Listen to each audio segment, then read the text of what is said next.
안녕하세요, 피규어올리기 아인스입니다. 오늘 준비한 마블 코믹스, 오늘은 엑스맨 시리즈의 메시아 콤플렉스를 준비해봤습니다.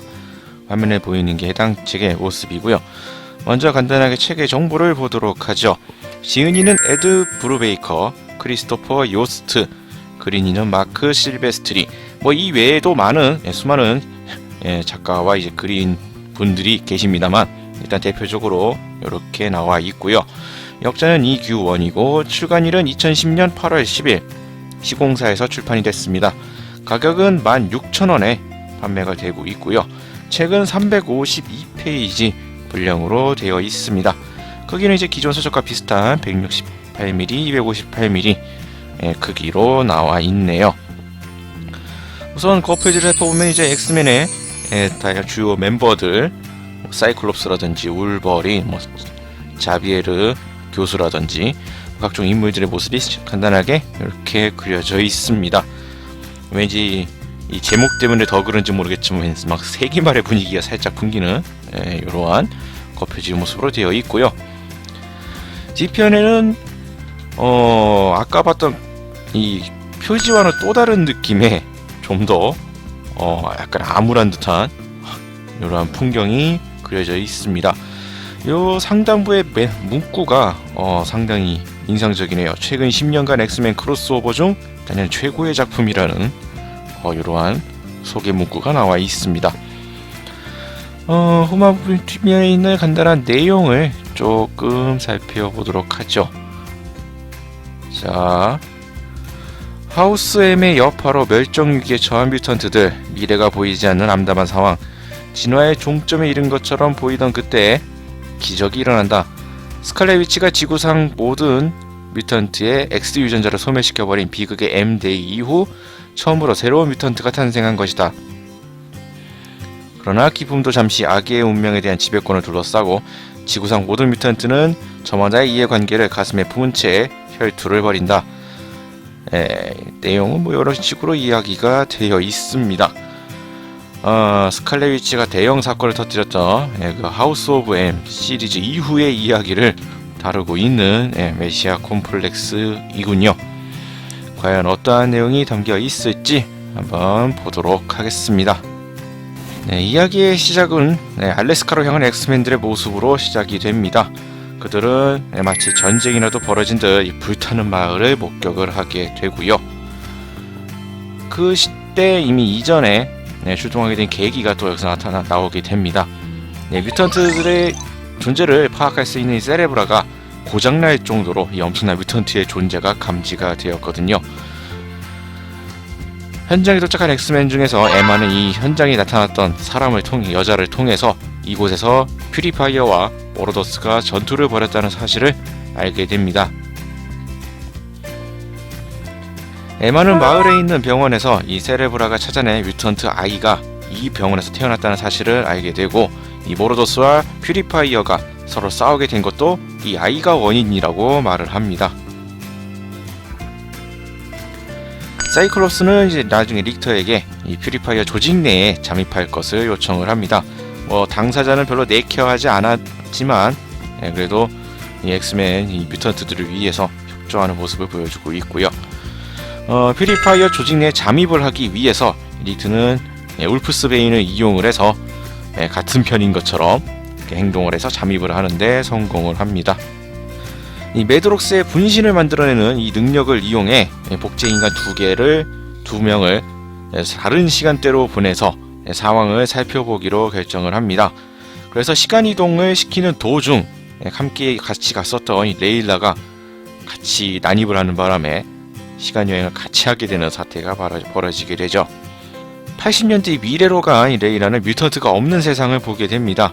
정확히 따지면 뮤턴트들이 아예 없어진 건 아니었고 뮤턴트들이 갇혀있는 수용소를 발견을 합니다. 다시 배경이 현재로 바뀌게 되면서 다양한 세력들의 이해관계가 서로 얽히게 되면서 서로 이제 혈전을 벌이고 있는 모습들이 그려집니다. 다양한 세력들이 그 새로 태어난 이 뮤턴트 아이 때문에 정말 엄청난 혈투를 벌이는 것들이 그려지게 되고요.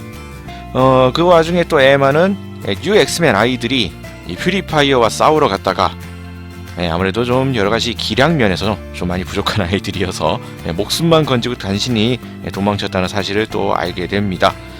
이 뉴 엑스맨 아이들이 말했던 이 교감을 통해서 이 퓨리파이어에게는 자신들이 찾고 있었던 그 뮤턴트 아기가 없다라는 사실도 알게 됩니다. 장면이 바뀌게 되면서 이 모로도스와 싸우던 중 기습을 당한 울버린 모습이 나옵니다. 이렇게 처참하게 망가져버린 울버린의 모습 좀 보기 드문 것 같은데, 나이트크롤러가 도와줘서 단신히 또 위기는 모면을 하게 되는데요. 이 나이트크롤러에게 모로도스에게도 이 아기가 없다라는 사실을 알려줍니다. 과연 도대체 이 아기는 어디로 간 것인지 행방이 묘연해지게 되는데요. 장면이 바뀌게 되면서 갑작스럽게 저 센티널들이 엑스맨을 제거하기 위해 움직이기 시작을 합니다. 그리고 우리가 찾고 있었던 이 아기를 데리고 있는 이 정체불명의 남자의 모습이 등장을 합니다.